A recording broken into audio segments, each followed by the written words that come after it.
the Take 5 podcast. Was this recording? Yeah, it was. This week is Oscar week, and around the table, as usual, Taryn Sherwood to my left. Yo. Corey Williams next to him. Hey. My brother, Isaac. Namaste. And next to him, Tommy. Well, why don't you change it up for once and say, and starting to the right, Tommy, my brother Isaac, Corey, the Lion Fire Williams, and that guy Taryn. Yeah. Why don't you just change it up sometime? Think of it that you get last billing. Yeah, can you please? Last billing. That's usually the way the opening credits go to lead into the main actor. I'm like key grip. Tommy's aware that he chose which seat to sit down. He is aware. Right? He could totally because I don't like having my back to the door. Like Doc Holliday. It's a good rule to have. It is a good rule to have. So anyway, this week it's the Oscars, but we are not talking about the Oscars Not this week. No. In a few hours. In a few hours, it will be Oscar. By the time you are listening to this, the Oscars will have be passed. Over. Yeah. Apparently, we're not watching them. Apparently, we're just going to watch it on the Twitter and... We're watching... The WWE booked a pay-per-view tonight. On the same night as Oscars, which was a terrible mistake. I don't know, they might be testing the waters to see how many people still watch the Oscars. Because apparently, there is a market for it. Well, there are at least 5 people that are not watching the Oscars tonight. We could still get a TV and get an antenna and work it that way. No. All you have to do is believe. I don't believe. But anyway. Start things off, we're just going to do, like we usually do, our box office roundup. 50 Shades of Grey, which won last week, has dropped 70%. Oh my god. Didn't it tank pretty bad? Yeah, it dropped. I think I know why. It's only made $23 million this weekend. I think I know why. I could probably see that. I imagine everyone that was wanting to go see the movie anyway probably would have already seen it by now. It definitely seemed like a one weekend sort of type movie. Well, you're also looking at that Valentine's weekend. Everyone went to the movies. Yeah, that's so true. they took a weekend off. Yeah, And it doesn't really. It's not what you expect on how much. Sex. Yeah, how much nudity, hardcore, whatever sex was in there. It did not have as much as you think there would be. So you go tell your friends about that if they were thinking about watching it, and they might not go watch it. And if they're into that. So you went and buzzkilled 50 Shades of Grey for all did. your buddies? Yeah, I did. Technically, we all did. We put out really a podcast about it. I was talking it up. I was singing its praises. I enjoyed the movie. I mean, it was everything but a haircut. Yeah. Oh yeah. Just you don't understand how much I hate that guy's hair. It makes me angry to look at his hair. Because it's so good. No, it's not. It's just kind a of dumb doesn't haircut. match him.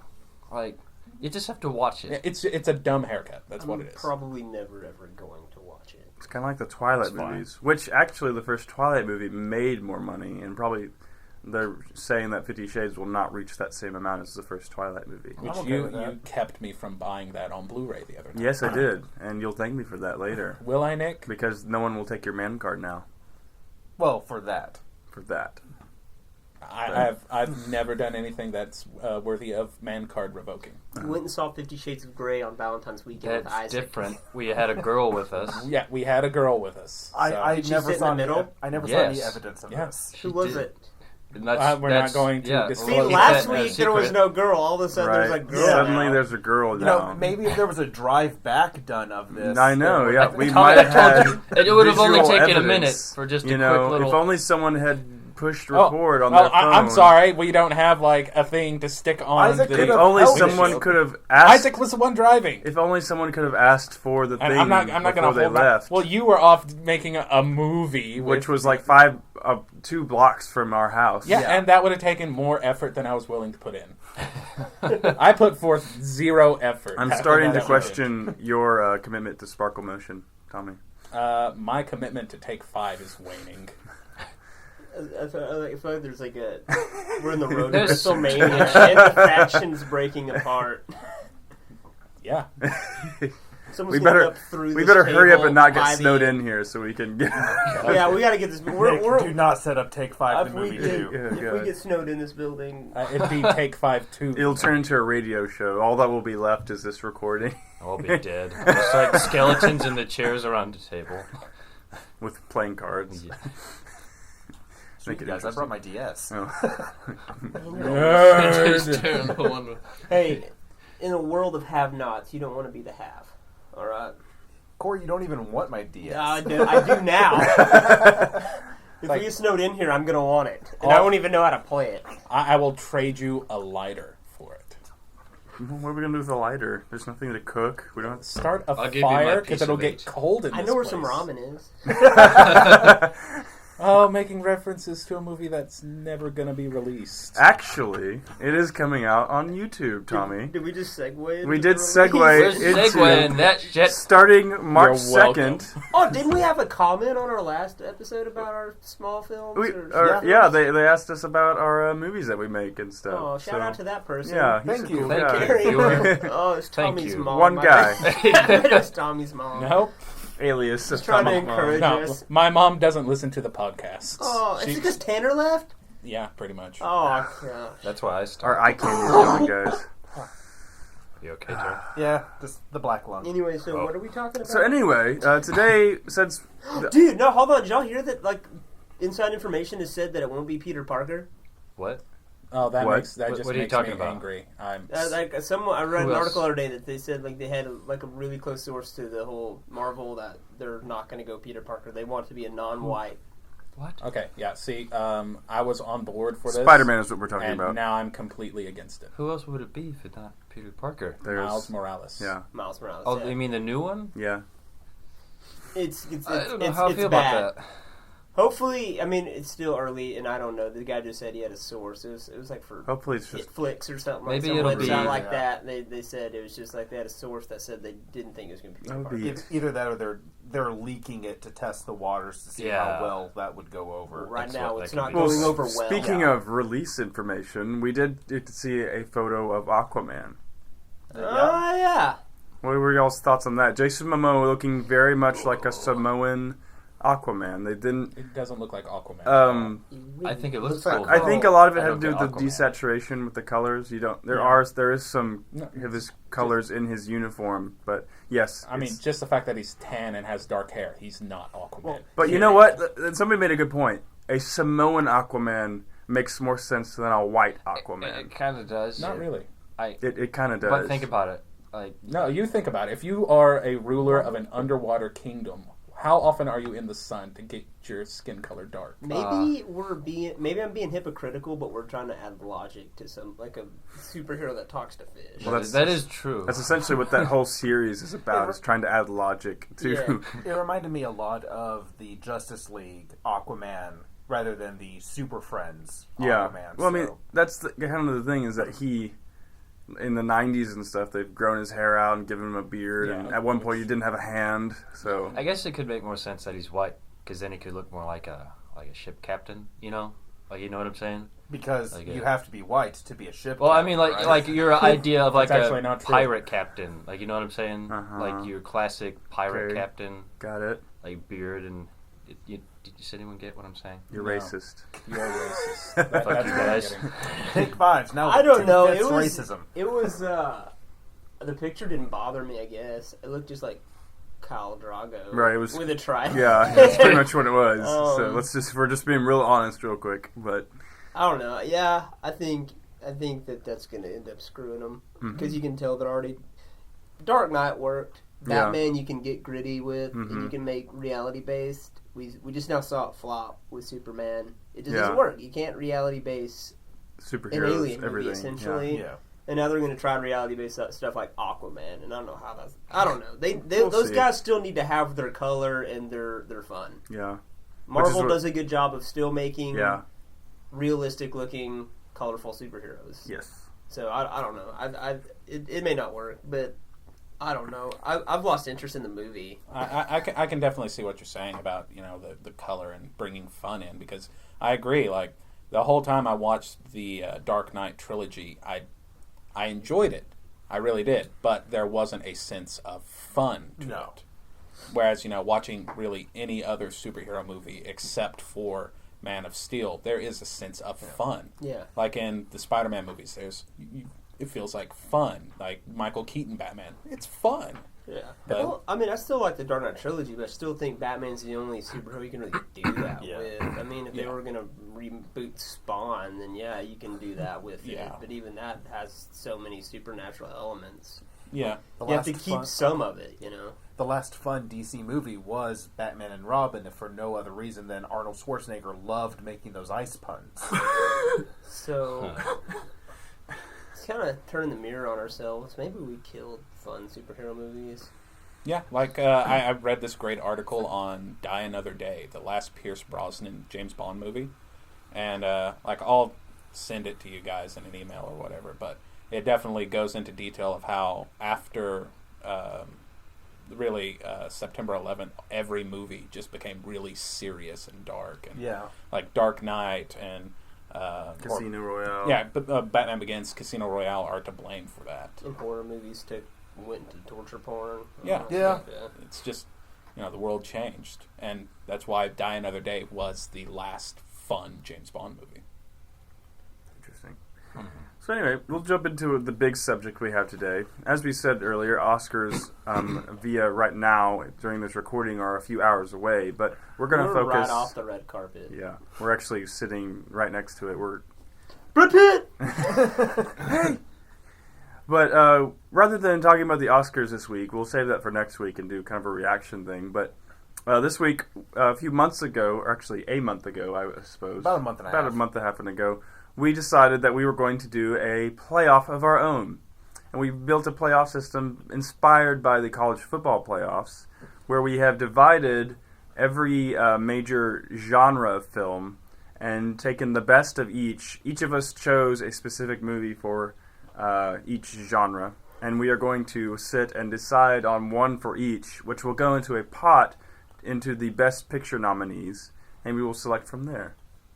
So, gentlemen, welcome to the Take 5 We have 7 Movie Awards. We have 7 categories. 7 categories. There's a documentary group, but none of us have watched any of them except. I watched one. Did you watch I Am Santa Claus? I watched I Am Santa Claus. I almost Okay, watched so that. I Am Santa Claus, and then any number of wrestling documentaries are up for that one. Well, I Am Santa Claus is.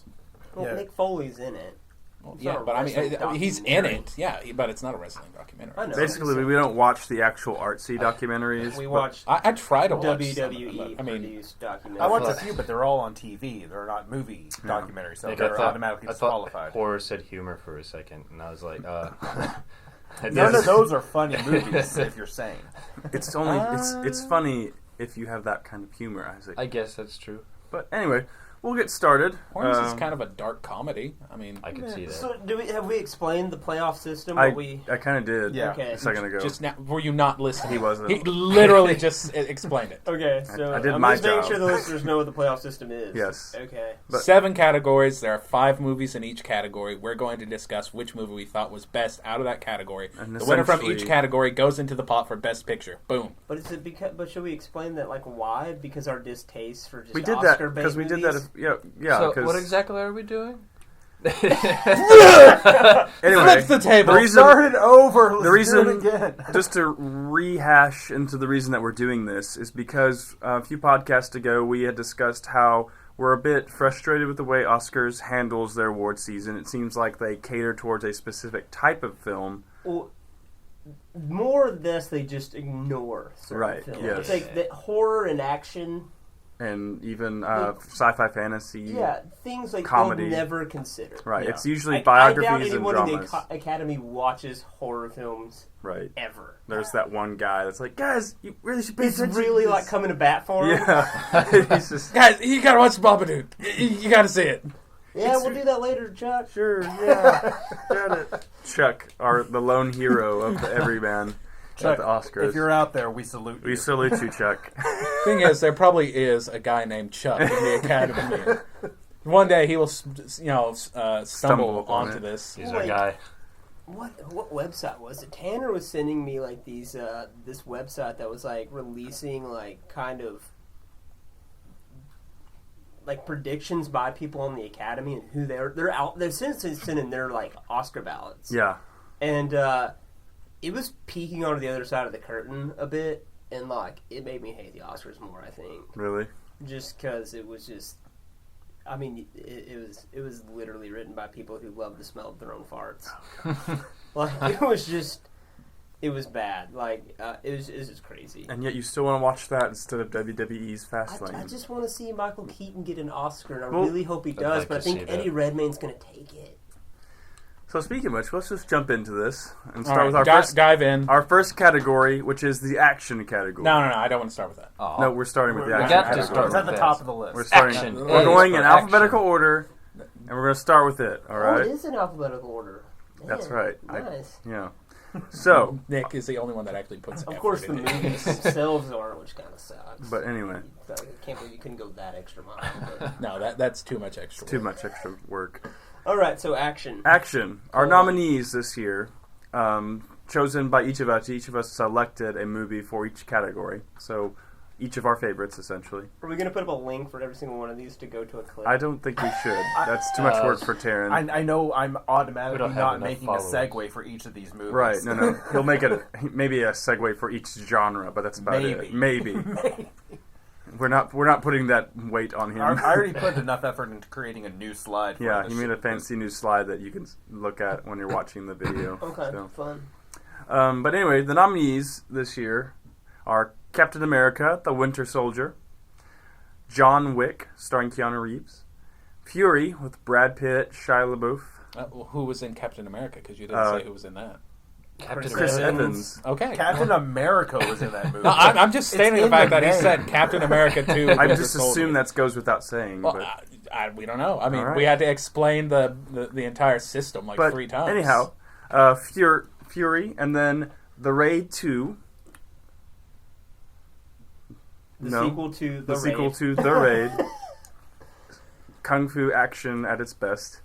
And The November Man, starring Pierce Brosnan, James Bond, the one true James Bond. We'll have a debate about that at another time. But that's each of our categories. Now, I don't remember who chose what specifically, but let's just go around the table and just kind of decide on, and everyone state their argument for their favorite film. I don't think I picked any of these. So if you didn't pick your favorite any of those, you will be the tiebreaker for you will be the tiebreaker, yes. So I'm assuming Tommy doesn't want to go first. I'll go first. Okay, all right. I'll go first. Go ahead. The November Man. State your case. Okay. Sir. From beginning to end, it's a fast-paced spy thriller action. Okay. It has everything that the genre needs: explosions, beautiful women, fast cars, machine guns. Cool shit. A Michael Bay movie? not ridiculous explosions, reasonable explosions. Okay. And it really Michael is. Bay from the 90s. Yeah, 90s. Like a good James Bond movie, basically. Yeah, I mean, it really, if you go in thinking this is a James Bond movie, it's the perfect sequel to Die Another Day. I like how you said that with the tone that all other James Bond movies and you're like, it was a good James Bond one. It was the James Bond movie Pierce Brosnan never made, considering all his were crap. GoldenEye was a classic. I will GoldenEye 64 was good. GoldenEye 64 was a classic. Die Another Day is an underrated gem. George Lansby was the real Bond. Anyway, so Tommy. Yes. What were some of the other things that you enjoyed other than explosions and beautiful women? What was what separated it from the other action movies? Okay, well, The Raid 2 shouldn't win because it's a foreign film. Directed by an Englishman? It doesn't matter. Foreign film. Anyway. It's got Asians in it. Because you're racist does not exclude it from the group, but continue. No, I didn't watch The Raid 2. I didn't even see the first one, so I'm not going to select it. All right. The Fury, I've heard good things about it, but I think it is just, another, World War II period movie, and that just seems kind of like copping out, selecting something like that. Okay. John Wick, I mean, sure, that's a reasonable choice. Captain America 2 should not win. Should not win. Period. Why not? Because it's not Metal Gear Solid? Well, I mean, if it would have been that was better. That was about as close as we're getting to a Metal Gear Solid movie, I think. It would have been more reasonable if it had been marketed that way. But it's such a dramatic change from the first Captain America movie, which was a period World War II piece. And, I mean, obviously we have to do that for bringing Steve Rogers to modern time. But recasting, Bucky, or I guess... He wasn't recast. No. He was recast. No, No, it's the same it's guy. the same It was actor. the same dude. From the first Yes. one? Yep. Are you sure? Yes. I'm Grew his hair absolutely out. sure. It They made a looked big good. 9-picture deal with him. He was incredibly attractive. Yeah. I could have He's sworn basically it was different. Corey. No, they just grew his hair out I'm- and put a mask on him. I'm calling shenanigans on that. I can disprove that. Yeah. But go ahead and continue your... The November Man was it was a great movie. I mean, What I I found- genuinely enjoyed it. The bit I watched with you during November Man, what I found interesting was the whole commentary on an aging agent, but also on how being kind of in that world can kind of dehumanize you. Yeah. I found that to be the interesting commentary from that film, which was interesting because that's never truly been delved into in most James Bond movies. Well, see, like a lot of the action movies that are coming out these days with these aging stars, like the Taken movies with Liam Neeson, and what was that one that what's his name? Was Equalizer? Yeah, The Equalizer with Denzel, and then there was one that 3 Days to Kill, I think it was called. Oh yeah. Mm-hmm. I mean, just these Kevin aging, Costner, yeah, yeah. Kevin Costner aging, agent, secret, Everyone that Superman. didn't get called into the Expendables had to make money somewhere. Yeah, and they are playing up this like, the golden days when we had careers. Mm-hmm. Whoa, Kevin Costner has a great career. has not made a movie since Waterworld. He's made countless movies since Waterworld. None of them Name memorable. 3. The Draft. He's coming out with McFarlane USA right now. Not out yet. Doesn't count. It actually is out this weekend, Yeah. but it didn't do very well. So Boom. Nothing memorable since Waterworld. it made let's see here, Whatever. 11 Waterworld million? 2. And to counter your argument, Tommy, yes, he is credited as Bucky Barnes in both movies. Sebastian Stan. Shenanigans denied. And, Okay. and he's coming up in Civil War. Yes, Okay, and Okay, so Civil we War. got to move on. We cannot But anyway, take this yeah. long. Isaac, everyone. Isaac, Okay, jump in. okay. It's a hard choice between John Wick and Fury. I really enjoyed both of those movies. Okay. But I think I'm going to have to go with John Wick. Okay. Just because it really gave me everything I wanted in a Mhm. movie that was that style. That action movie. Yes. Sort of that Die Hard style, Mhm. Just Keanu Reeves going around killing a bunch of bad guys. Yes, Okay. that is very watchable to me. Spoilers. Oh, I think you can tell in the trailers. Uh, I really enjoyed the story. it was also a smart action He is movie. very smart. The script was smart. It wasn't. It didn't. It played on the cliches. I but- saw a video the other day that told how many kills he had in the Yeah. movie, and it was 76. Okay. All right. But Pretty- I pretty good really number. enjoyed the bad guy, not the son, but like the Russian mob Russian, father. He yes. was cool. Okay. I also loved how Willem. Willem Dafoe. Yeah, he was in it. Okay. He was Cool, pretty cool. cool. Corey. Oh, I thought it was a tiebreaker. No, Well, I we're- chose John Wick over Fury. What do you mean? Oh, you? I Oh thought no! you were Oh ready to yeah. go. Because you Or haven't am I seen. going now? If you want to go now, Oh, Yes, I'd pick pick. John Wick. you would Yes. pick John Wick. Yes. Okay. Cool. Tell me why. Many reasons. The Raid and the Raid 2, those would be like, if they gave awards for fight choreography, yeah, they could win Oscars, but aside from that, that's what those movies are. Pierce Brosnan hasn't made anything memorable since Mrs. Doubtfire. And Fury, Shia LaBeouf's in it, so I'm already like, I'm out. And then, yeah, between Captain America 2 and John Wick's just a good movie. It's a solid Yes. movie beginning to end. I just like the psychology of the movie. Mm-hmm. It was very like they built the character. It was very wrestling. It was like almost like Goldberg. It was just like they built the character right out the gate as someone you didn't want to poke the dragon. Okay. And then they poked the dragon, Yeah. and it was just a good movie. I think if this was actually a thing at the Oscars, John Wick would win, just because it is kind of somewhat artsy an action movie. Mhm. I want to make a shout out to The Equalizer though, because I saw that. I don't know if anyone else saw it, and it was pretty decent. Who's The in Oscars don't give shout outs. Who's in the Equalizer? Well, it was what was it? Denzel It was, Washington. Oh. it was pretty good. Okay, I yeah. liked it. I think The just Rock wanted to was say that. originally in it. and then he cast opted it, out. Yeah. I don't think it would have been as good if it was The Rock.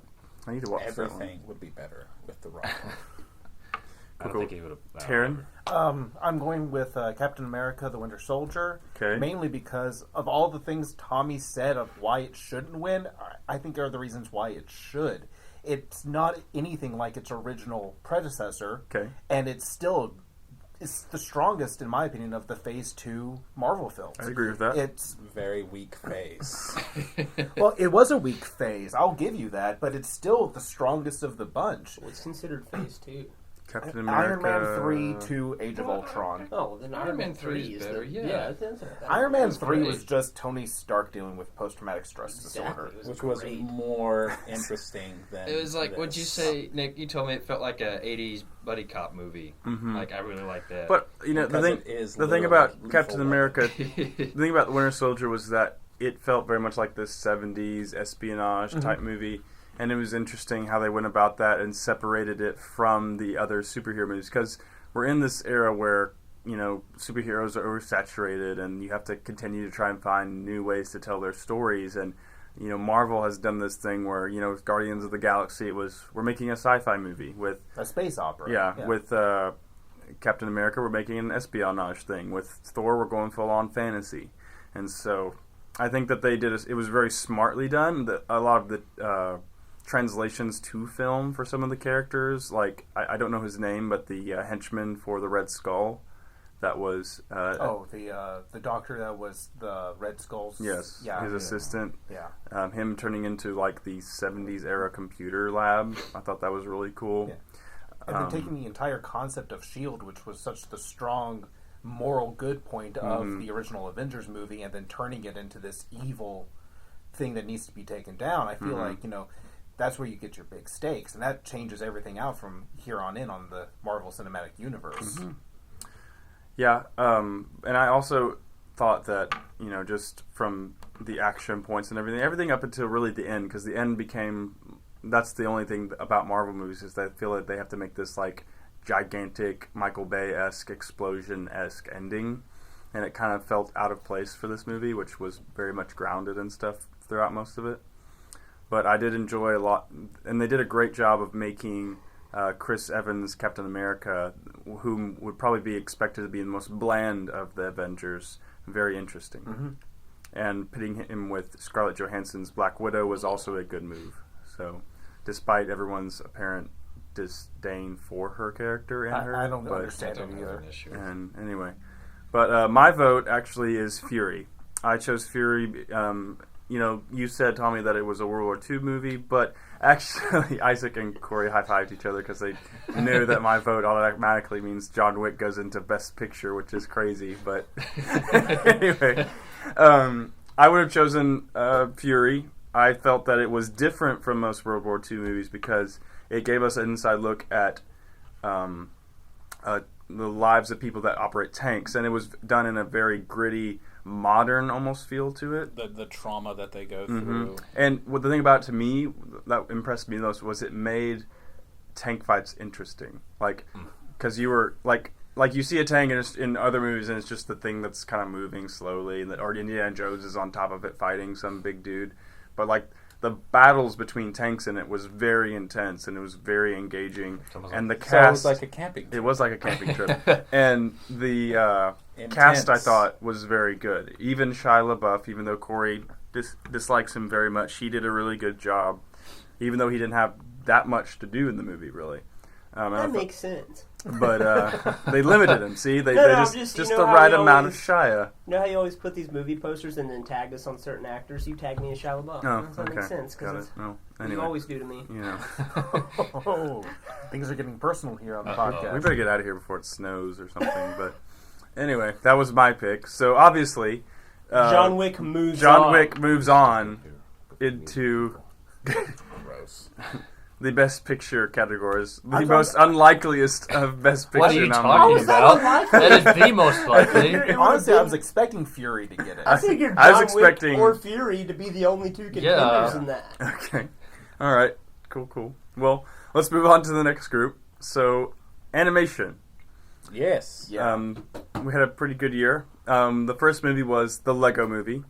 Probably the most unexpected of the good movies, because you think a movie about Legos, how can they possibly make this good? When it was awesome. It was an hour and a half commercial for Legos that I gladly will watch over and over again. Yes.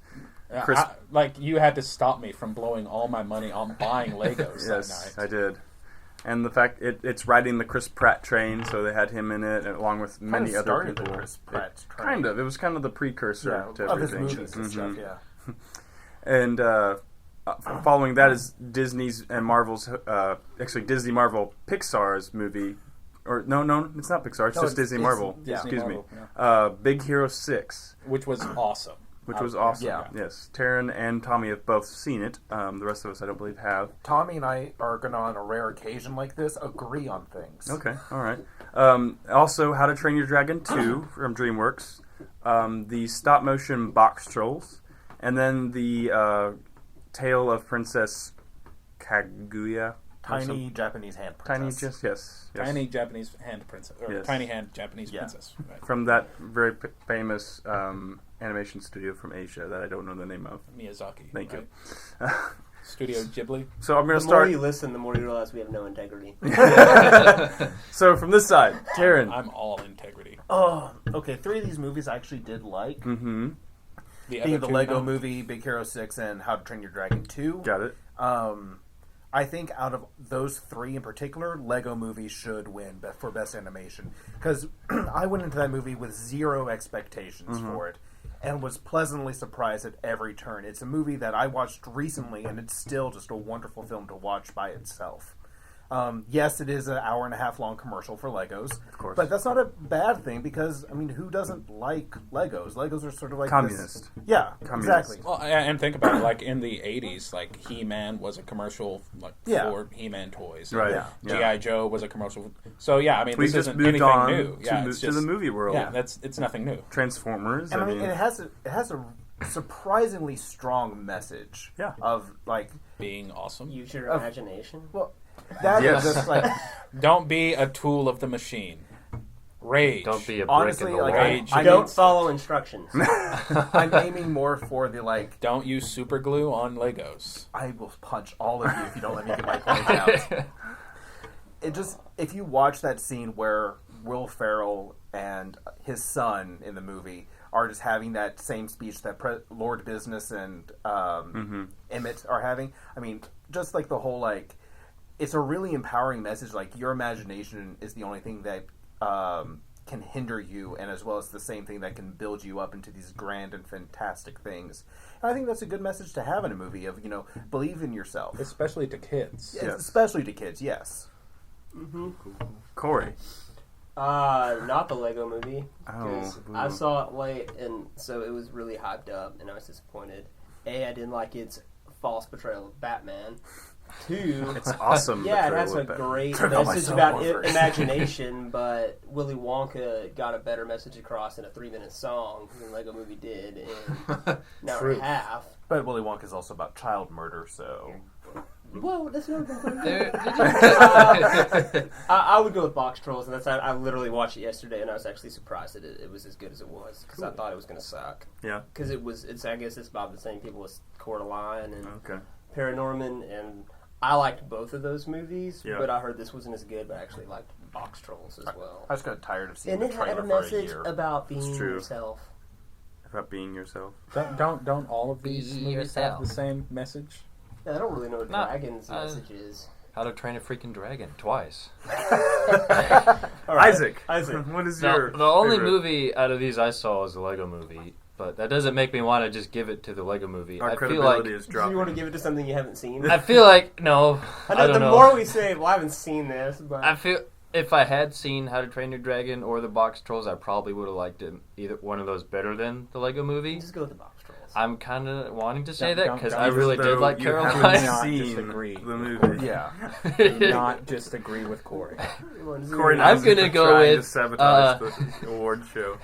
Tale of the Princess, whatever it's called, just cause no one else is gonna say that. Oh my gosh! I feel like this is actually how the Oscars balance go. It's like, I'm Probably. gonna pick this No, because no one else is gonna. I'm pick going this. with Pokemon the movie, Deontay and the Cocoon of Destruction. It's not even up. It is. It's disqualified. Yeah. Tommy, what is your pick? His vote was Box Trolls.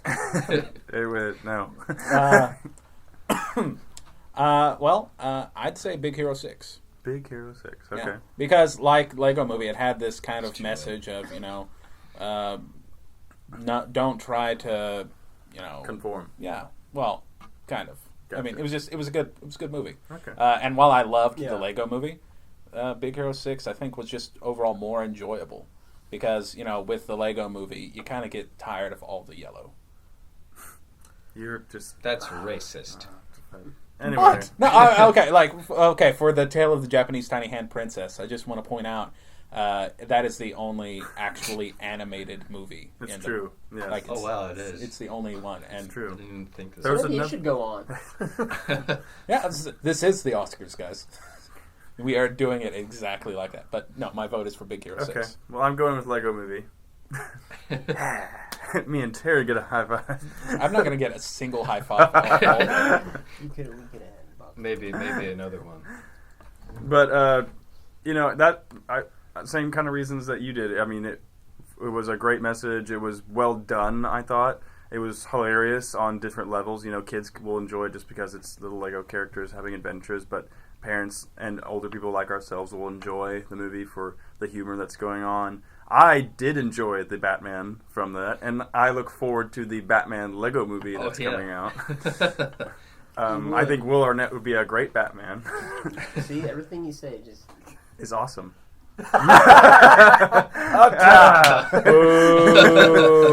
So, but I also enjoyed the fact that they made it look stop motion with their. It would have been cool if they had actually done the stop motion, but I can understand really cool. Why that would have been a very arduous task. Yeah, but actual stop motion is super cool. But I don't think anyone's saying stop motion isn't cool. I almost don't even give Box Trolls a chance just because that trailer was out for over a year. And I got so tired of just the trailer. This is how the Oscars actually work. We're learning a lot about the process. But they don't watch the movie. Yeah. I just saw that trailer. The most overhyped thing ever.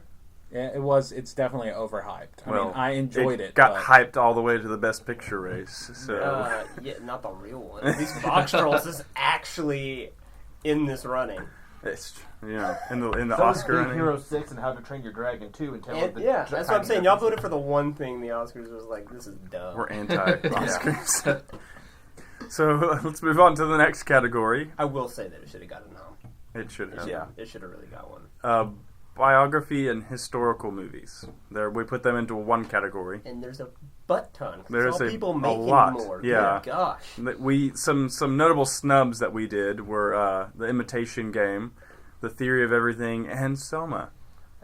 I watched Selma today. I feel like those last two should be in. Now, the other ones that we kept were Big Eyes and Unbroken, which kind of just disappeared. Yeah, I feel like we should Should we swap those out? For the I'm down for it.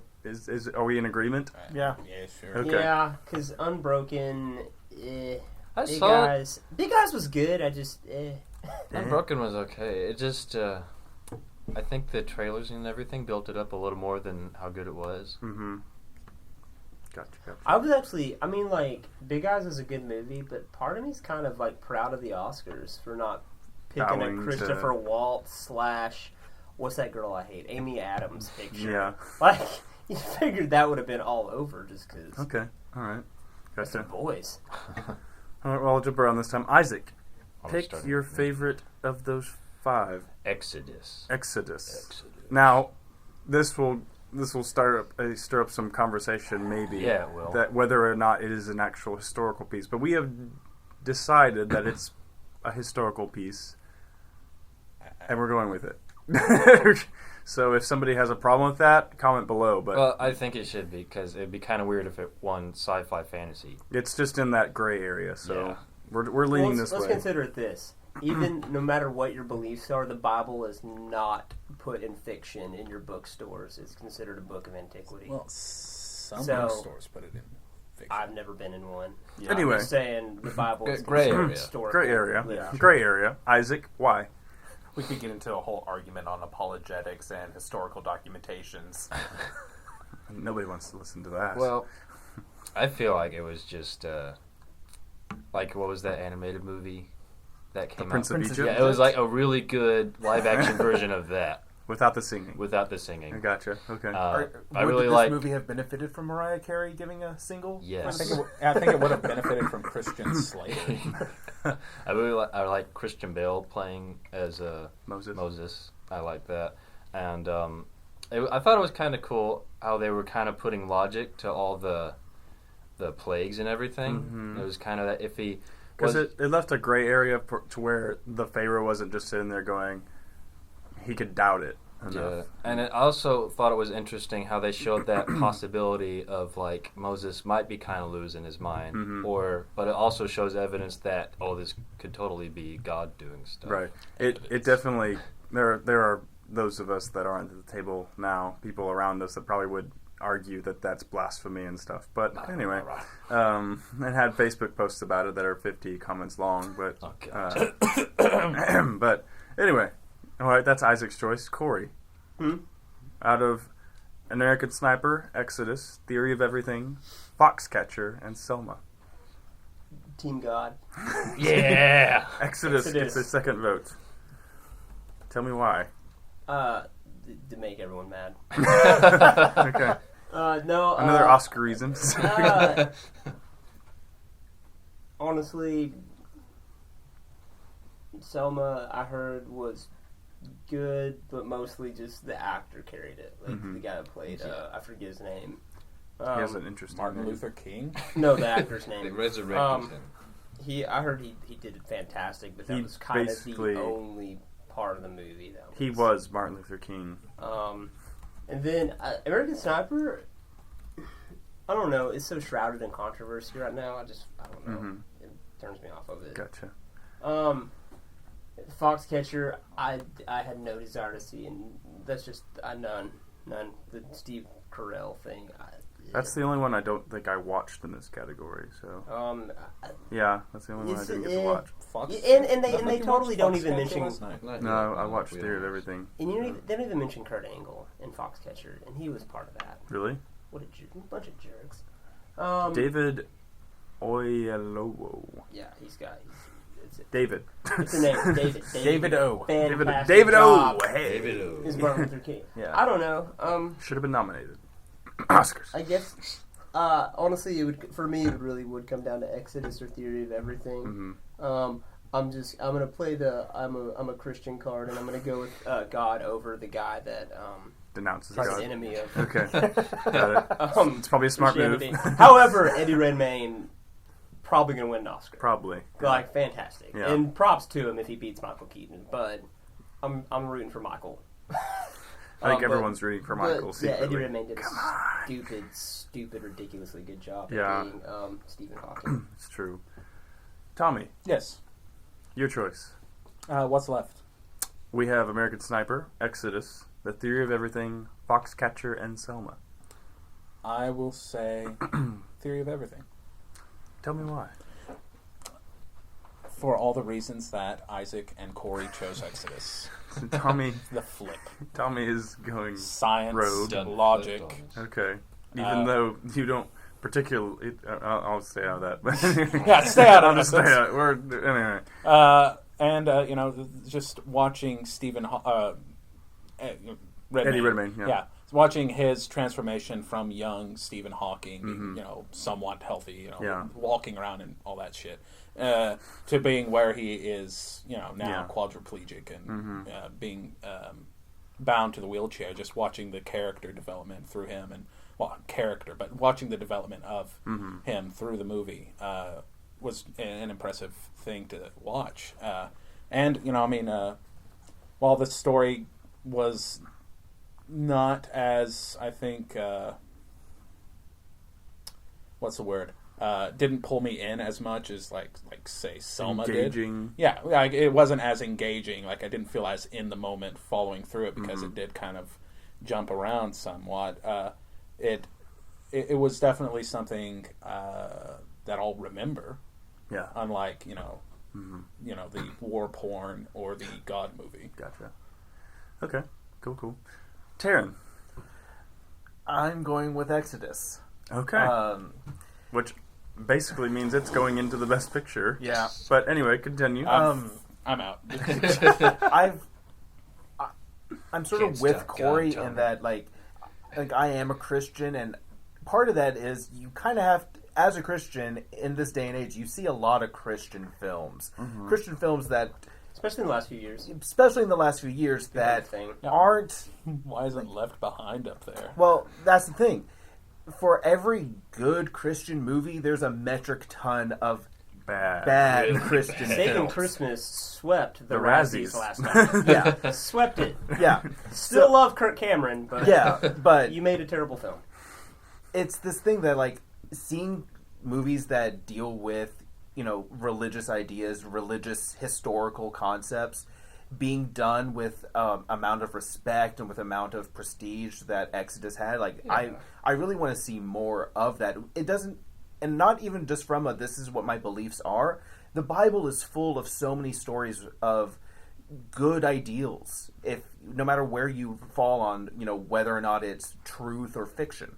Mm-hmm. So I just like seeing that we have filmmakers willing to make films about this material that has historically not been given sort of its fair shake just because of sort of the controversy of making a religious film. Mm-hmm. Did you find the choices that were made, God being a child and the whole whether or not Christian Bale's Moses was crazy or the more realistic approach to most of the plagues, did you find that to be blasphemous?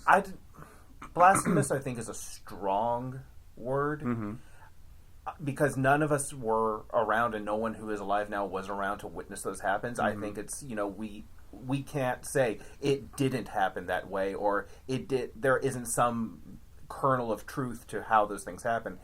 God could very well have explainable ways of doing things that just weren't explainable at the time. Yeah.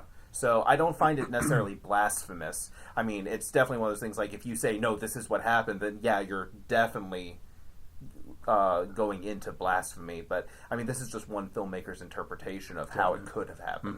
Mm-hmm. I think I'm with Darren. I think it's interesting to see also filmmakers who are atheists themselves making these things, and they approach it with their own side of it, which is interesting, and they're right as filmmakers. I mean, it's art at the end of the day, but I'm also like, I think it's cool to see those guys give the respect to the source material, and to not necessarily go out and just immediately try to offend. Yeah. Ten Commandments was better. Ten Commandments is solid. Yeah, Ten Commandments is a solid. It holds up. I know. I mean, I'm not saying that to be disdainful. I actually enjoyed Exodus. Right. My choice, we just got done watching Selma before we came up here, and I'm kind of in agreement with Corey that it was really a one-man show, I felt. It wasn't anything different that you saw with any other kind of civil rights movie. I mean, other than the fact that it probably has the best portrayal of Martin Luther King that I've seen. And it was really more about him and what his struggles that he was dealing with during his movement and stuff like that, which that was the most interesting part of it. Theory of Everything, I enjoyed it. It was a good movie, but it focused a lot on the relationship between him and his wife, Stephen Hawking. And while, yes, Eddie Redmayne's probably going to steal the Oscar away from Benny Cumberbatch, from Benny and Michael Keaton, it's just there's like two other people up, but yeah. Well, who's like Steve Carell and I'll look it up here in a second. But is it the Selma guy? No, he didn't get nominated. That's a shame. Yeah, but I felt bad for his wife at the end of the movie. Like, the whole thing was about their relationship, and she goes through all of this just to take care of him and her kids and him, basically raising their kids alone. And, it pulls in this guy that's a friend of theirs from the church, and they almost have a thing, but she calls it off because she's trying to do the right thing, and then he ends up leaving her. You are talking about Theory of Everything, not Selma. Yes. You might want to make that clear to making that clear to everyone. But, yeah, it made me kind of not like Stephen Hawking. I was just kind of like... No, that's what makes you not like Stephen That's what makes me not like Steve. I was just kind of like, this lady put up with you and loved you for forever, and you just kind of dumped her for this linguistics person that was obsessed with you, basically. And at least that's the portrayal of the movie, anyway. That's my take from it. Look, but anyway, your take, my take, Yes. Did Nick ever give his actual? My actual vote, and this is probably going to roll everyone's eyes, but I'm actually going to defend American Sniper a bit. Okay. I think that's a safe choice. Yeah. And here's the thing, because I actually had a conversation. It's probably going to win. It might, yeah. Tonight, it could potentially. anyway. Everyone could potentially turn around and go, "Wait, we should go for the movie that made $300 million." I think the interesting thing when I watched it, which was actually yesterday, yeah. Everyone talks about how it fit.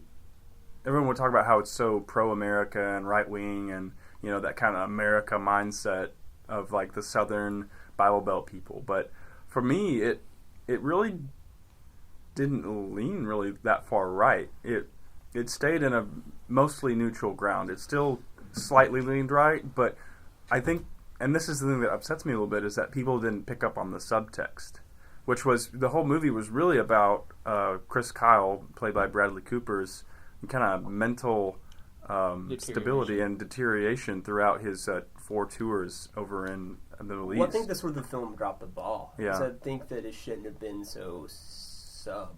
I think that should have been more of the movie. But I've read the book, and he doesn't seem to have. He really didn't seem like he got dealt that much with it. Like that was his job. And I mean, it wasn't that it was super subtext. I mean, like when he would come home, it was a lot like Tommy. We had talked about the Hurt Locker, where he comes home and he's not the same. He's still kind of, his mind's over there, and that's exactly what Chris Kyle's version of this movie was like. He'd hear things and he'd get shaken a little bit. Hurt Locker is a much better movie. And I think the balance, the American Sniper had a hard time making the balance, like war is hell / war is fun. And there were still elements of that. Yeah. Like there was plenty of times, they're doing a raid. They're trying to. A lot of the movie is the middle part is a lot about them trying to catch this butcher character who kills all these Middle Eastern civilians and stuff. And they get into his like home base basically, and he's got severed heads and a body hanging from the ceiling, draining out blood and stuff. Not to be too graphic here, but or spoilers, or spoilers. But this is based on something that's actually happened. That's not really spoilers. And I felt like it touched on all those things. It touched on that war is hell. It touched on the effects that it has for soldiers coming home and just being a part of it. Because finally, at the end, the whole film really kind of reaches its climax on this duel between Chris Kyle and a Middle Eastern sniper. And that's kind of what the whole framing of the thing is. We see both of them kind of build up a reputation, and at the end they have this shootout almost right before a sandstorm hits. And some people have talked about how there really wasn't a structure. I thought there was a structure, and it was really just it followed Chris Kyle's deterioration and then his build back up before the doom that happened at the end of the movie. But because even when he gets his man, it's not what he anticipated it to be. You could tell he's like relieved, but at the same time he's like, I'm done. This is not anticlimactic. Yeah, it was very anticlimactic. Thank you. But yeah, and I think that Bradley Cooper did an excellent job saying a lot with very little, dialogue-wise. It was more about his physical and there's probably a lot of pressure of an actor who's portraying someone that's just recently deceased, whose family is still alive, and you want to be respectful to that, especially considering that's just now going to trial. Right. Like this movie's making all this money. In the case of the killer is just now going to trial. So yeah, there's a lot of pressure on that. Yeah.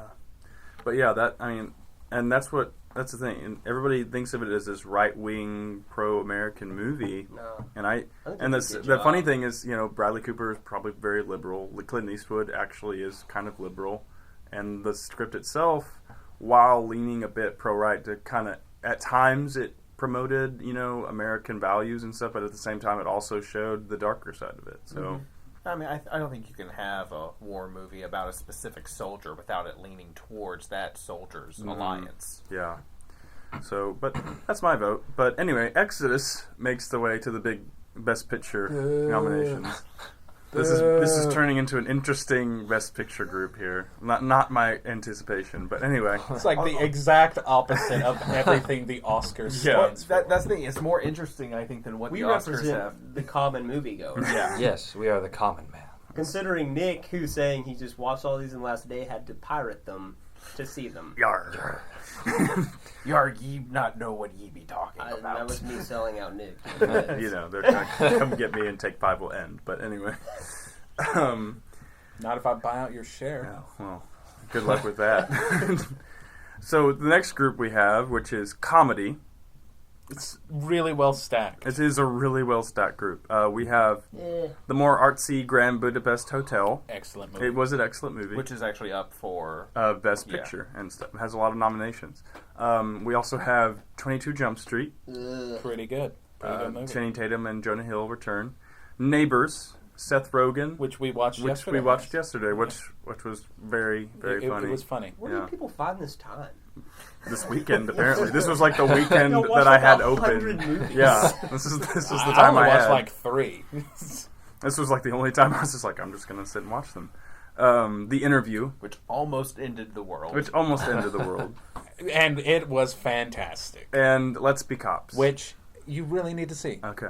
I've watched all of these movies. All right. So I like... I'm going to start with Corey this time. Tell me... Please don't start with me. I'm going to start with Taryn this time. Okay.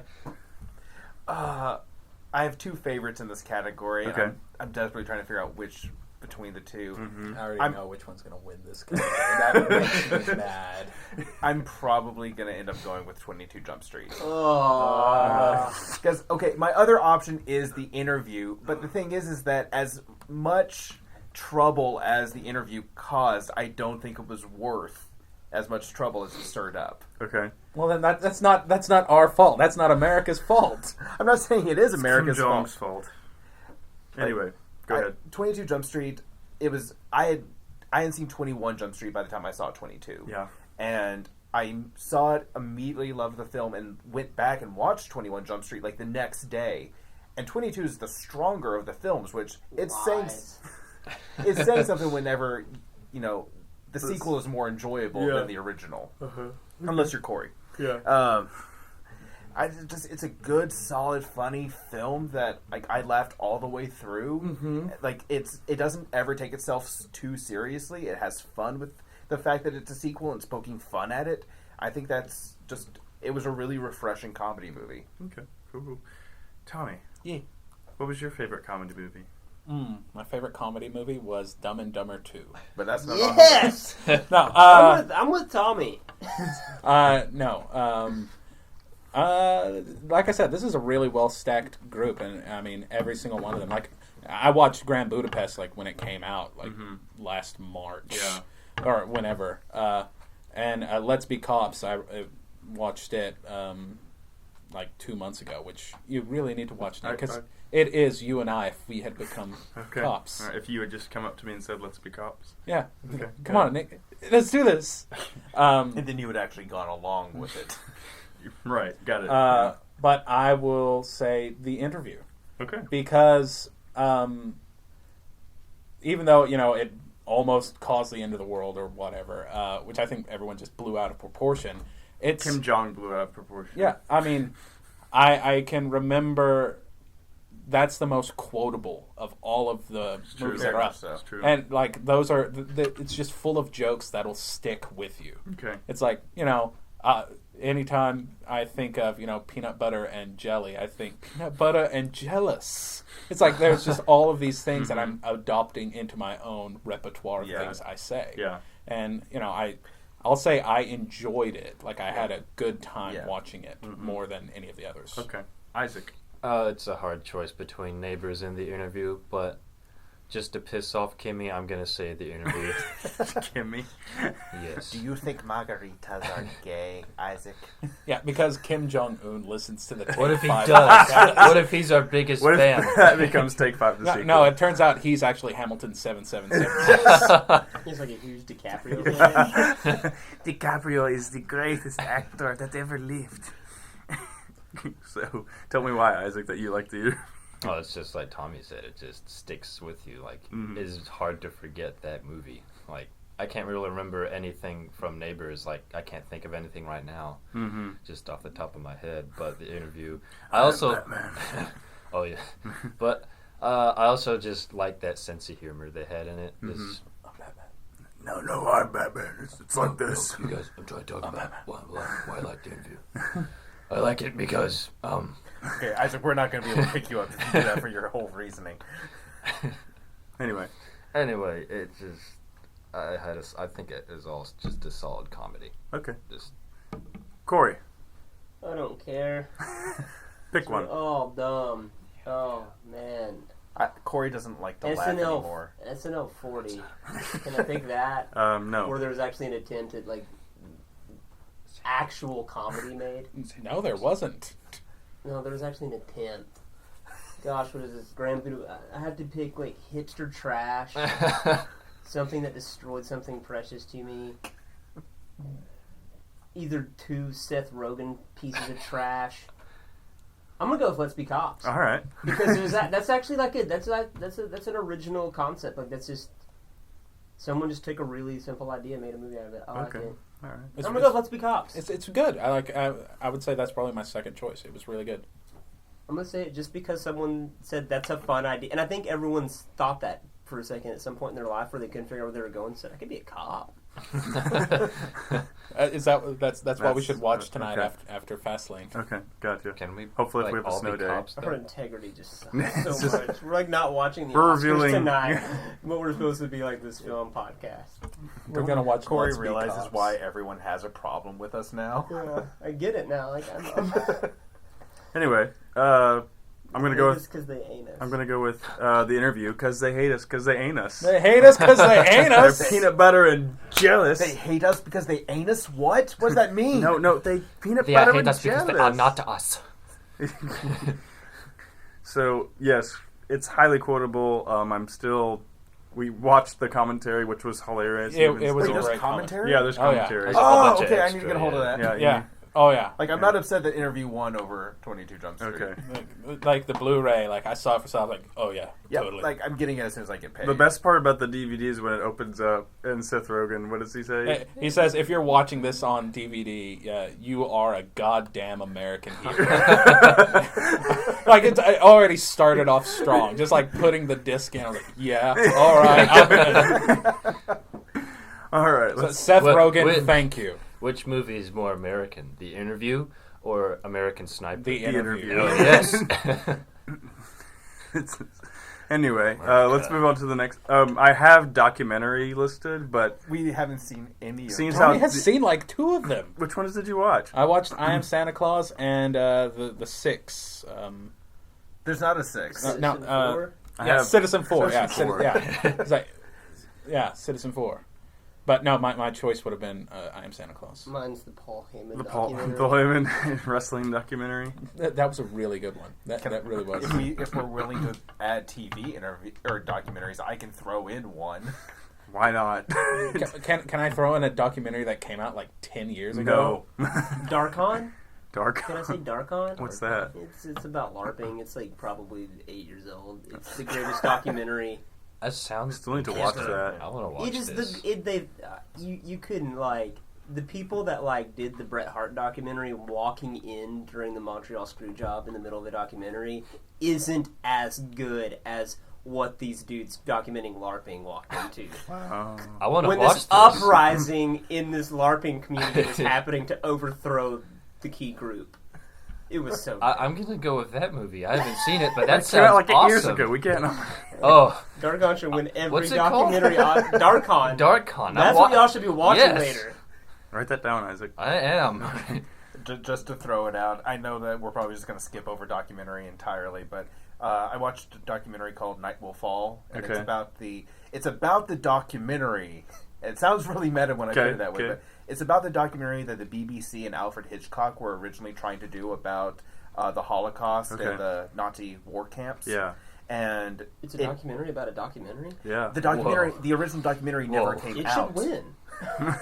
The original documentary never came out That's because too meta. the BBC thought that at the time that they were going to release it, the Germans wouldn't have responded favorably to it, that it would have just made them more apathetic and unwilling to change. So they shelved the entire project, and it was like 70, 80 years later when they finally came across the footage again and decided it had to be released somehow. So they remade the documentary, they re-interviewed a lot of Holocaust survivors that they could find, and it's a really good interview, and it had a lot more Holocaust footage that I had never even seen or like even looking like I'm a big history buff. That's interesting. I like historian. Well, I don't feel like I can call myself a historian because I don't have like the bookshelves filled with like old history books and stuff like that. Do you have a passion for learning about history? You are a historian. And in any case, whatever I'm called, I love learning about history. And it was just a really solid look into what had happened.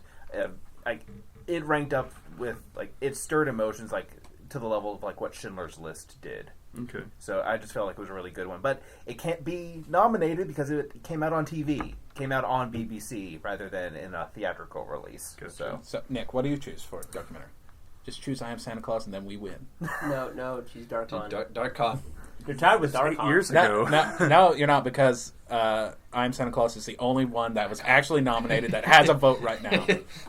I'm just gonna go with I Am Santa Claus so we can move on because nobody watched documentaries. I did. Next year, guys. I did. I just don't watch film. Right. Next year we'll put some focus on watching some documentaries. I watched a lot of wrestling documentaries. Thank you very much. And more than wrestling documentary. The Paul Heyman one. It was a good one. It was good. Paul Heyman, he's awesome. Moving on. Drama. So I know what's not going to win. So. Our snubs for this group, some of the nominees for Oscars were The Judge. I watched half of it. Isaac watched all of it. I really liked it. It was good. It was a good movie. I feel like it should be on our board here. But it's a bit of a stacked list here. Whiplash, which I watched last night. Me and Isaac did, and that's really good. It was really good. I love that movie. I'm kind of well, tough. It got snubbed. It got snubbed. But Locke. The Tom Hardy where he's driving the car movie was snubbed completely. Tom Hardy driving a car. That's what it should have been called. Tom Hardy in the car. And we also snubbed Boyhood. And we watched Boyhood. Rightfully so. We watched it this weekend, and I'm just going to put it out there. If it wasn't for the fact that it was filmed over 12 years... It wouldn't be nominated. It deserves a directing Oscar nomination, nothing more. It would be it would be an indie movie that we all would have watched late August and forgot about and never would have been on the Oscars radar. Ethan Hawke was good. And so was the mom in the movie. Patricia Arquette. She was really good. But the movie itself it really was, he just filmed it, and he was writing it as the kid was growing up. There was no preset story, no overarching. And you could tell. You could tell there was no preset story. It just was about some kid growing up. Really, by the end of the movie, I didn't like the kid.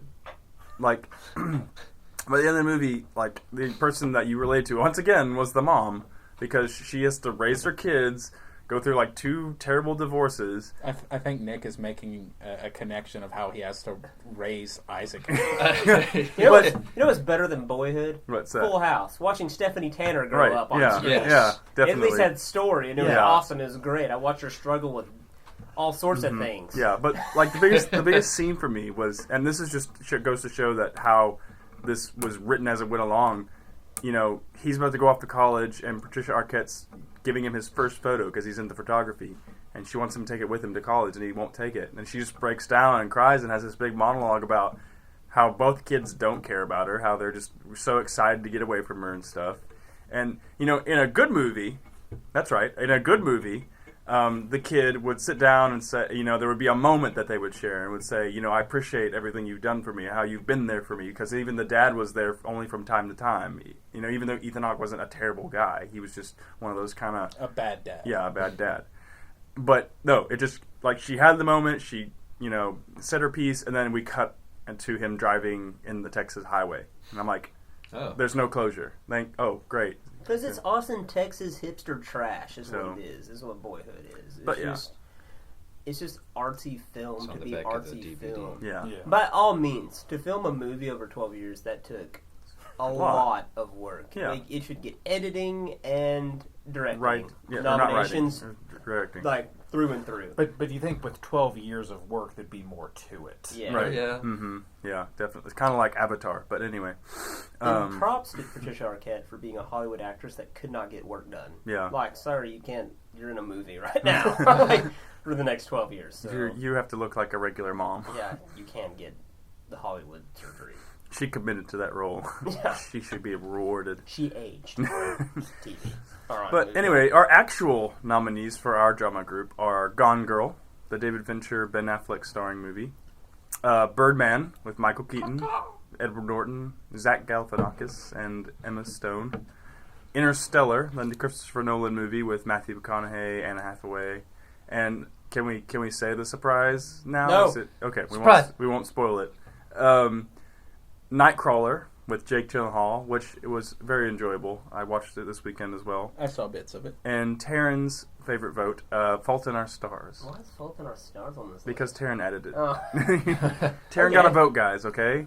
He's an equal member of the group. Yeah, a more equal member than I am. Apparently. That's what you get, Corey. That's what you get. I did the most American thing ever to get into this group. I paid my way in. I just realized this isn't as fun without Tanner, because Tanner was the guy that represented the Academy. Like, he was the guy that like would have backed like all their choices. And, Tanner, like, come home. yeah. We miss Tanner's you. gonna listen to this and just realize why I moved. He's just like, I hated those guys.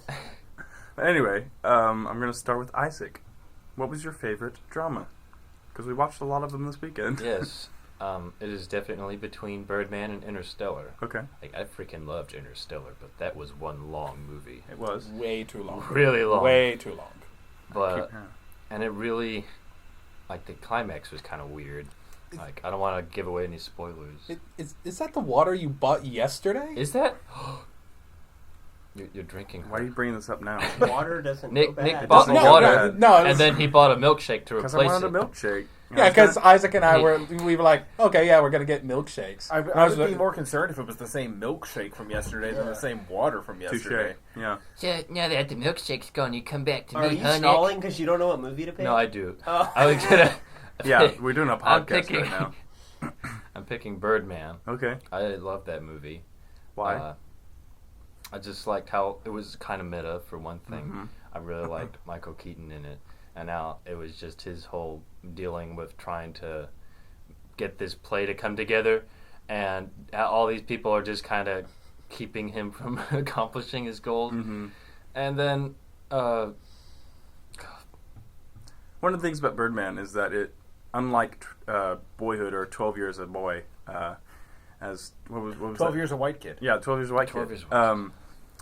It was a very planned out and a very different style of filmmaking. I liked how it was all like in one shot. Yeah, right. That was really cool. Mm-hmm.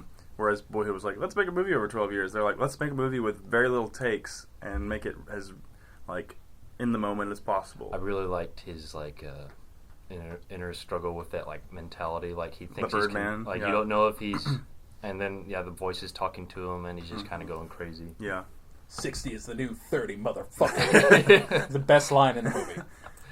They've started doing Birdman parodies, like, I guess because the Oscars are happening this week. But Sesame Street did a really good one with Big Birdman. Nice. Tommy, Yeah. what's your vote? The Fault in... No. Birdman. Okay. Kind of for like the same reasons Isaac said. I mean, I really enjoyed the way that it was put together. Like it, it looked like one long shot the whole movie. Which as filmmakers we know, like there were certain cuts and they just edited it together. I really liked that. The jazz drum that was soundtrack was really good. Which I'm like the only person at the table that really enjoys jazz. I enjoy it now love after jazz. Whiplash. I like jazz. After Whiplash. After Whiplash, I'm in. Let's No, do I it. lo- I- Let's I go to a like jazz jazz. club. Jazz is a very solid music genre. Okay, well Yeah, don't assume things. Well, I'm sorry. It's just like most people I talk to about music, they're like, jazz, blah, blah, blah. Well, apparently you don't talk to us about music. No, I don't, because Soothing and relaxing. I don't talk to you guys about music because one of you picks Fault in Our Stars. So, Tommy, what book are you reading right now? Fault in Our Star Wars. touche. Yes, I am reading The Fault in Our Stars, just because I want to get a good cry in. But tell me why the other reasons for Birdman. Michael Keaton's performance was just excellent. Okay. Like, because he really did capture the character of Riggin. Just, this aging movie star that's wanting to get his, feet into to the doorway of theater acting. And, you know, having worked with movies and theater people, it's like seeing the connection. I can totally relate to I think that. we all can kind of relate to that a little bit. It's like it was excellent, and the supporting cast, there wasn't a single weak actor in it. Like none of them were bad. Even Zach Galifianakis did a really good job. He was not what you Excellent. expect from Zach. He was excellent playing the straight. Which I hope he gets more roles like that. But which Corey had talked about. He had done that small film that nobody talked about. It's kind of a funny story. Yeah, it's fantastic. But I cannot sing Michael Keaton's praises enough. I loved his performance. It was great. I've been singing Michael Keaton's praises for my whole life. Well, I mean, I can get behind that too. I mean, so Corey, what is your choice for Interstellar? Interstellar. Tell us why. I just really enjoyed that movie. It was really good. It's just. It's a well-made movie. I just I can't even begin to imagine what it's like in Christopher Nolan's head. Like from point A to point Z of making a movie. I just know it's probably a really scary, dangerous place. Because it's like Inception in that you left the theater with kind of a headache. Yeah. Just trying to comprehend that someone thought of all this. Yeah. But I didn't enjoy Inception for that, but I enjoyed Interstellar for this. I thought Interstellar was a great story. Inception I thought was just, to this day, confusing. Like, I'm still not sure what Inception was about. Interstellar, I just really enjoyed it. I thought all the acting was... Like, I thought... I enjoyed this Matthew McConaughey, post-Oscar role a lot, I guess. I enjoyed it. Cool. So, it's just, most of I guess Gone Girl is the one that's been adapted from a book. Maybe. Fault in Our Stars. And Fault in Our Stars. I'm sorry, I'm not even counting it. Yeah. Okay, Taryn, I'm just trying to move the pace on a little bit. Sorry. Here. Sorry. I'm not trying to rush you. Sorry, Interstellar. But I'm trying to make this a decent time here for our podcast listeners. Well, keep in mind, we have 5 minutes at the beginning of this that I'm going to have to cut out. Yeah. So go ahead, Taryn, with your vote. All right. Well, it's obviously Fault in Our Stars because I was the only one to nominate it to be on the list anyway. Yeah. And not to get too much into it, it's just it was a really good book, and it surprisingly was a really good movie because those aren't things that necessarily go together. It was very close to what the book actually was. There hasn't been a whole lot of deviation from any of the major plot points or any of the ways that the book evolves. And it was just a really solid story, and you really felt for the characters, and by the end of the film you felt like you had been on the same sort of emotional journey that the main characters went on. And that's my main reason for picking it. Okay, cool. My vote, and this is probably one of the tougher categories for me, because I've seen 4 of the 5, and I've even enjoyed most of the snubs that we watched. I enjoyed Interstellar a lot, as much as Corey did probably. I enjoyed Birdman as well. Isaac and Tommy are leaning over the table, staring at me like birds. Like birds, even. What kind of birds? I'm going to go with Gone Girl, because I'm kind of mad it didn't get any love other than a Best Actress nominee for... I can't remember her name at the moment, but the reason I enjoyed it was... Wasn't that good, was it? No, it was a really good story from beginning to end. It made you think a lot. The only thing about Interstellar was the length a bit, but Gone Girl was a really interesting story because it just spins it on its head and makes you just rethink everything you've been watching. It's definitely a Fincher-style movie, and I enjoyed it a lot. So, yes, Isaac and Tommy, go ahead and high five. Tommy got one! Because Birdman is going into the pot. Yeah. So, next we have horror. Yeah. Our horror nominees, let me just run them down real quick. The Babadook, Horns, Oculus, The Town That Dreaded Sundown, and The Girl That Walks Alone at Night. Corey, you're the horror enthusiast. Babadook. Tell me why. Great. Babadook was just a really good movie, which is, if you're a horror fan, you usually have to suspend any hope that it's going to be a good film, and you're just going to like it for campy reasons and stuff like that. I mean, that's just part of Yeah. being a horror fan. Yeah. It's like in wrestling. Essentially, you accept certain flaws, Yeah. but the flaws make it what it is. Gotcha. Babadook is a good movie. It's one of those rare. It's like Cabin in the Woods. It's a rare exception to me. Whereas Cabin in the Woods was like kind of making fun of all those Yeah. campy flaws, but they did it in such a genius way that Yeah. I felt like it actually was just more than a horror film, and it was just an all-around great film. Yeah. Cool. Taryn. This is the genre that I've seen the least amount of movies in. Okay. So I automatically have to go with Babadook. Okay. I Isaac. think I know who's going to win because that is the only movie I've seen out of those. All right. Tommy. Yeah. As a horror enthusiast on grounds with Corey, I watched most of them. Like I watched Babadook. I watched like half of Horns. I saw Oculus, and I saw the original Town That Dread. It was Sundown. better. The original's better. No, that's what I've heard. I did not watch The Girl That Walks Alone at Night. I didn't see Vampire that one. movie. It's strange. Okay. Now, one big snub from the list was As Above, So Below. Yeah. Because I really enjoyed that one. Okay. I mean, if they had just I was wanting to watch it, but Yeah. I just heard bad things about it, and that kind of shifted me Yeah. away from seeing it. if you go in thinking that it's a Tomb Raider movie, 100 Done. times better. So Okay. much better. It's like 100 times I better. will keep that in mind. This is a Tomb Raider horror movie. But like I loved Oculus. Like I really did enjoy it. But I went in with really low expectations. WWE film. Yeah, it is a WWE film. Interesting. Really low expectations, and it was good. But I'm going to choose Babadook.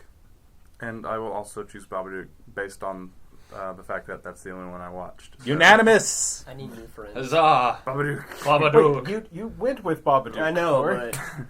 but mainly because you all saw one, except for Thomas. Well, okay, I have nothing against the genre. Everyone high fives. I High didn't fives get to all see a around. whole lot of horror movies this last year. Horns was good. I really want to watch Horns. Yeah. More of a dark comedy. Yeah, it's a dark comedy more than horror. All right. It's like Idle Hands. Our last genre category is science fiction and fantasy. One of the snubs was The Hobbit: Battle of the Five Armies, which we delved into our prequel prologue. I haven't seen any of the Yeah. Hobbit Podcast. movies. Anyway, we can dive into that some other time, but it just doesn't live up Which sort to of how the mighty have fallen, because, I mean, the original Lord of the Rings movies were getting Oscar nods. Mhm. And this will probably just get special effects nods and stuff like that. Good. Maybe Peter Jackson will go back to making B horror films. So anyway, Like our King Kong. our nominees are Drone. X-Men: Days of Future Past, Guardians of the Galaxy, Edge of Tomorrow, Dawn of the Planet of the Apes, and Into the Woods. Gee, a I wonder who strong nominated category. Edge of Tomorrow. This is my score, Nick. This is Whatever. my score. Whatever. Wait, was that which one? That was the it? Tom Cruise movie. Oh, I Is saw. that Yeah, I the saw Tom that. Cruise movie. The liked Tom it. Cruise movie. I saw that.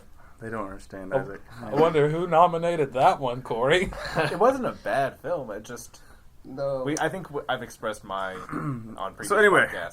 Yeah. Tommy, your vote. Well, I didn't watch Into the Woods, but Okay. that's the only one that I didn't see Gotcha. out of those. Okay. I know. I just didn't get a chance to see it when it was out. I will go with. Actually, I'll go with Edge of Tomorrow. I will. I will. I, after giving you shit for it. After giving me all the crap, you realize. Yeah. Oh yeah. No, I definitely see it, but I'm giving you shit for it for a good reason. Tommy wants our credibility to go down. We even just like further. Nick because Nick's a huge he's an advocate for Tom Cruise. It's Yeah. not. It's he's not. just- But you're still rooting for him. I'm man. rooting for him, and the funny thing is, it's not like I'm obsessed with the guy. It's just like I enjoy. You're a little obsessed. I enjoy the There's movies 5 he's in. posters in his It was room. just like Tom Cruise went from being like, I mean, he's never really had an off period, in his Yeah, life, but yeah. he makes now like just one action movie a year, and it's just weird. It's like you're Tom Cruise, man. You have Yeah. your fair share of anything, but it's like Mission Impossible and Jack Reacher. I want to see Yeah. Risky Business too. Yeah, Come on, like, man. Make another serious one, Or man. another cocktail Yeah, movie. or make more Titanic. than one. Be No, in a wait, couple never mind. films. Yeah. My bad. Be the bad guy in John Wick 2. Yes. We all want to see that. Oh, That would be interesting. But he was great as a villain in Collateral. So wasn't really a villain. He was just kind of a anti-hero. Yeah, Betweener. vigilante. But yeah, Edge of Tomorrow. It was a fun movie. going in, I was very vocal about not wanting to see it.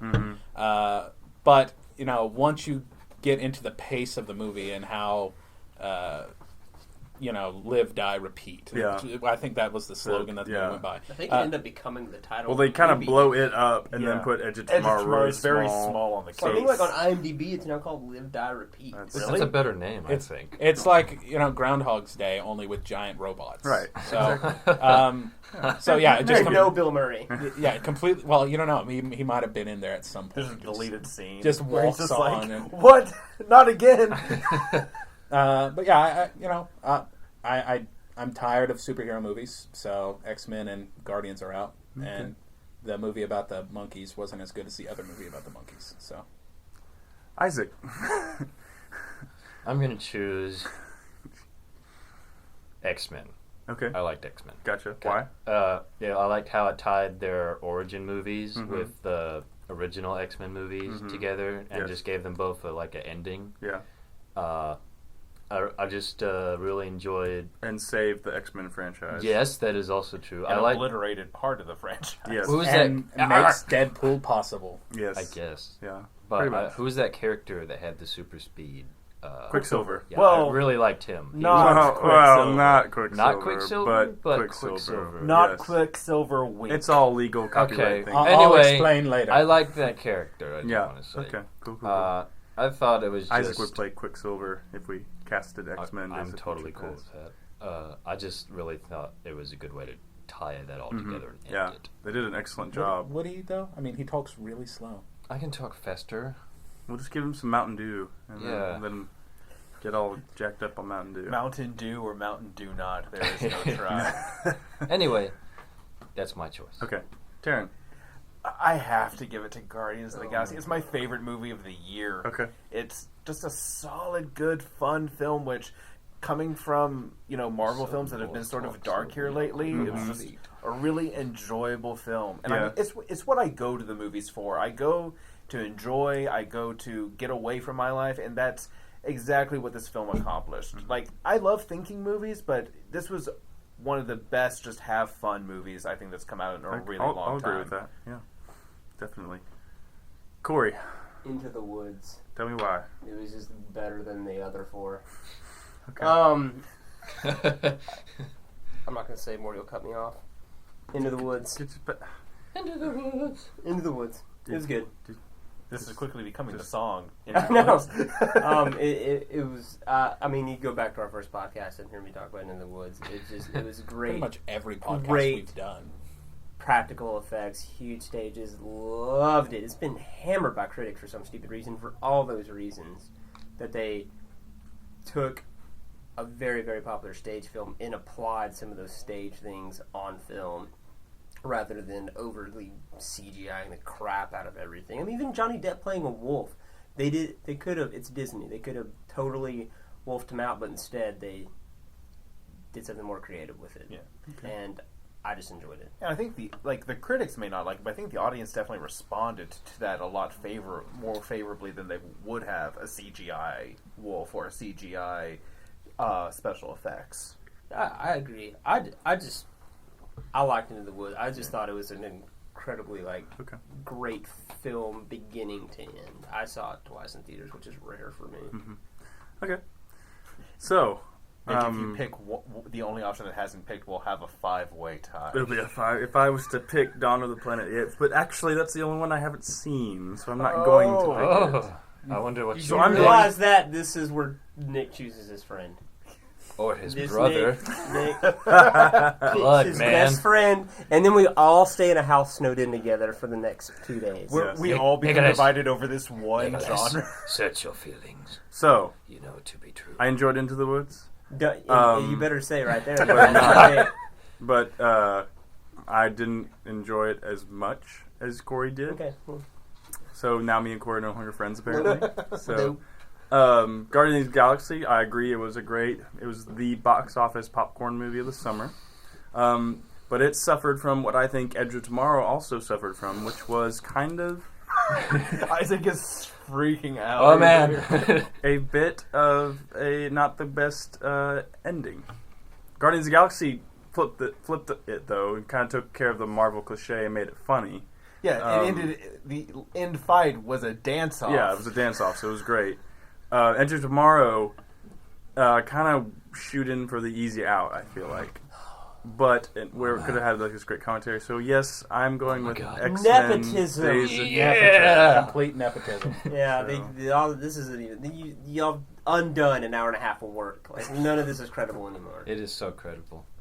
Well, you have incredible. You do have to give props to a film that was able to take a franchise that everyone had problems with, and then everyone was like, okay. Like, I'm okay with us completely ignoring certain parts of this franchise that are now, like, it's canon to ignore them. All right. I'm not upset, Nick. I'm still your friend. Deadpool is now a thing. So. Now that Take 5 is ready to tear each other apart. Which is about the same as every other podcast. Deadpool's a thing where they're going to have Colossus, but they're not going to cast a dude that's played Colossus for 10 years now. Hollywood sucks. What has he done, You though? suck, Hollywood. He's played Colossus. The one thing that should be the prerequisite for playing Colossus. But what has he done to, like, other than, I'm Colossus, I walk around and just throw Wolverine What's sometimes. the next guy going to do, Nick? Huh? Walk around and throw Wolverine. Hopefully have lines. But anyway, so let's move on to the Best Picture category. What are what in the most unlikeliest of Best Picture nominees, we have John Wick, The Lego Movie, Exodus, The Interview, I Am Santa, Birdman, The Babadook, and X-Men Days of Future Past. Do any of us think this playoffs idea is still a good idea at I this think it's point? a great This idea. is the best idea we've ever had. Dumb idea. Second best idea we've ever had. Theory of everything. Just in case anyone was wondering, I did keep track of everyone's votes, so I can post everyone's actual votes later. Yes. So when we do post the other one, everyone's like, You'll know who to get angry at. Right, exactly. You'll be able to go after them. Oh, God. Which is all of us. So, how are we gonna... You have one choice, and one choice only. Oh, gosh. What are they? The choices are, and I'll show them right here, John Wick, The Lego Movie, Exodus, The Interview, I Am Santa the documentary, probably the least likely, Birdman, The Babadook, and X-Men Days of Future Past. Man. John Wick. Birdman. Tommy goes with Birdman. Corey goes with John Wick. Is that yes, Corey? Yeah. Okay. Oh, Yeah. God. All right. We have votes there. Taryn. We're not going to win. This is a failed attempt. Nick will be the tiebreaker once again. Say it, Taryn. The Lego Movie. Taryn for the Lego Movie. Isaac. Oh my God. They both Again, John Wick, The Lego Movie, Exodus, The Interview, I Am Santa, Birdman, Babadook, and X-Men. I'll just show you right here. I kind of want to. The Interview should be Best Picture. Seth Rogen, hire me. Oh gosh. Oh God. Oh, tell me. None of us realized how bad or hard this would be until we got to this very point. Yes, we probably should save that for next week. Anyway, Isaac. Can you go first, Nick? I'm gonna go with Birdman. Boom! Oh God. Yeah, like... Corey, just to pick the movie that's going to win anyways. You know what? I'm going home. No, Corey, sit down. John Wick. Yeah! Yes! Yes! So, wait. I think I actually have a tiebreaker in here somewhere. What? How do you have a tiebreaker? It's a phone call to someone who loves John Wick. He's going to call Tanner. Let's call Tanner. Call Tanner. Some dice? Yes. Dice? Oh. Tanner will side with them. They'll side with the Academy. No. We rock, paper, scissors this. Why are you just carrying around dice? Why do I do a lot of things, Corey? Oh, the rock, paper, scissors dice? Yes. That's awesome. Are we like too lazy? He literally to do that? he literally has rock, paper, scissors. Well, dice. it also takes care of the whole, like, do I go on shoot? I guess so, yeah. Do we want to go by the dice of what our favorite movie is? Oh, come on, this has happened at some point in like 80-something years of the Academy. This is what the Academy does. They have rock, paper, scissors dice. Don't ask Tanner, he's not credible. Oh, fine. Who can we ask? I bought out his What if- share. I would say leave it to the viewers, the but only other option we have is I have to change viewers. my vote to one of the other two options.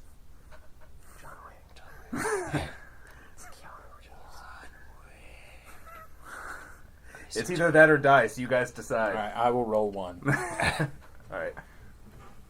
Let them I think it should be roll the factions. So Tommy I'll is let rolling. you roll it. You want me to roll? Yes. Tommy is rolling the dice for Birdman. Is this just 1 out of 1?